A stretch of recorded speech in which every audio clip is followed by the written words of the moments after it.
Hello guys, welcome back to my Miran style ভিডিওসে সবাইকে স্বাগত জানাচ্ছি গাইস। তো অনেকদিন পরে আবার একটা রান্নার রেসিপি নিয়ে এলাম। তো আজকে হচ্ছে চুনো মাছ দিয়ে আর হচ্ছে পুঁই মিচুরি দিয়ে রান্না করবো আজকে, সেই রেসিপিটা দেখাবো। দারুণ টেস্ট হয়, কিন্তু চুনো মাছ দিয়ে পুঁই মিচুরি ভাজা করলে খুব খেতে দারুণ টেস্ট হয়, তো সেটাই আর কি দেখাবো। তো এই দেখো, পুঁই মিচুরি নিয়ে নিয়েছি আর মাছের ধুয়ে নুন হলুদও মাখিয়ে নিয়েছি।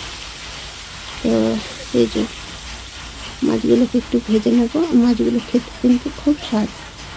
কি মাছ এটা? মরলা মাছ না, কিন্তু অন্য মাছ এটা। আজ মাছগুলো খেতে খুব ভালো। কাকচি মাছ নিয়ে এসেছিলো। কাকচি মাছ দিয়ে আর পুঁই মিচুরি ভাজা করবো, খেতে খুব ভালো লাগে। মাছগুলো ভাজা হয়ে গেছে, তুলে নিলাম। এবার এদিকে দুটো আলু কেটেছি আর দুটো পেঁয়াজ আর পুঁই মিচুরিগুলোকে ধুয়ে নিয়েছি। তো এই এই কাকচি মাছ মিচুরি দিয়ে এত ভালো লাগে খেতে, পাকা মিচুরি দিয়ে না খেলে বুঝতে পারবো না। একবার হলেও ট্রাই করো। কড়াইয়ে তেল দিয়ে দিয়েছি। তো এই যে পেঁয়াজ, 4টে কাঁচা লঙ্কা সেটাও কেটে নিয়েছি, সব উপকরণগুলোকে দিয়ে দিচ্ছি।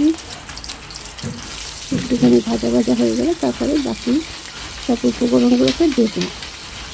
তো দেখো, এই যে ভেজে নিচ্ছি পেঁয়াজটা ভালো করে, আর কাঁচা ঝাল চিড়ে দিয়ে আর পেঁয়াজ, আর কিছু লাগবে না। এই মাছের রেসিপিটা অতটা কিছু লাগবে না। এই বানাচ্ছি, খুব ভালো লাগে খেতে। একবার হলে বাড়িতে ট্রাই করে দেখো, খুব ভালো লাগে রেসিপিটা খেতে।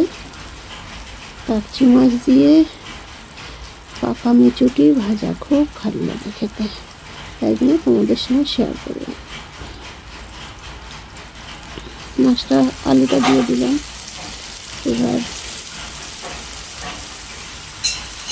আলুটা দিয়ে তারপরে ভালো করে ভেজে নিতে হবে। আলুটাকে একটু সেদ্ধ করে নিতে হবে, সেদ্ধ হওয়ার মতো আর কি ভাজা করে নিতে হবে।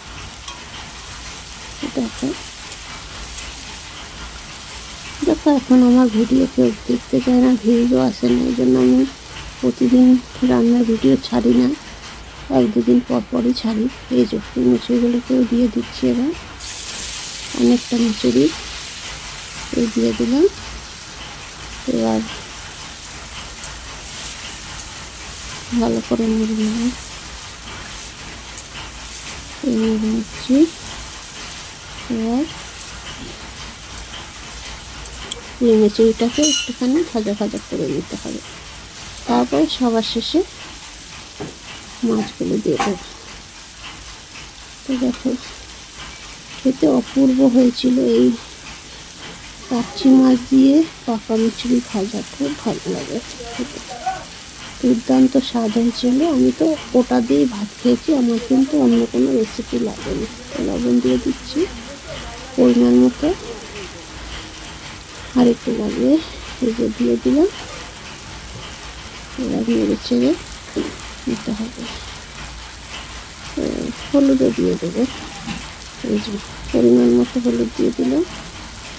ভিডিওটা যদি তোমাদের ভালো লেগে থাকে কমেন্ট করে জানিও আর লাইক করো। আর চ্যানেলে যদি নতুন কেউ এসে থাকে, চ্যানেলটিকে আবারও বলছি, চ্যানেলটিকে সাবস্ক্রাইব করে পাশে থাকার জন্য অনুরোধ করলাম। ভালো ভিডিও বানানোর চেষ্টা করব, ভালো ভিডিও দেখানোর জন্য, ভালো রেসিপি। দেখো, পাকা মিচুরির সঙ্গে কোনোদিন হয়তো কেউ মাছের রেসিপি তোমাদের সঙ্গে দেখেনি, কিন্তু আমার যেহেতু ভালো লাগলো খেতে, এই জন্য ভাবলাম তোমাদের সঙ্গে শেয়ার করি। তো দেখো, এবার কিন্তু ঢেকে দিতে হবে। ঢেকে দিয়েছি 2 মিনিটের জন্য। 2 মিনিট পরে ফিরেছি। এবার দেখো, কিন্তু আলুগুলো আমার সেদ্ধ হয়ে গেছে। এবার আর একটু নেড়ে চেড়ে তারপরে মাছগুলোকে দিতে হবে। খেতে দারুণ লেগেছিল, অপূর্ব। এটা দিয়ে কিন্তু 1 থালা ভাত খাওয়া হয়ে গেছে। আমি কিন্তু অন্য কিছু রেসিপি করিনি, এই রেসিপিটাই করেছি। যে মাছগুলো দিয়ে দিলাম। এবার মাছগুলো দিয়ে, এবার কিন্তু মাছগুলো যেহেতু আমার ভাজা, সেই জন্য আর কি মাছটা সবার লাস্টে দিলাম।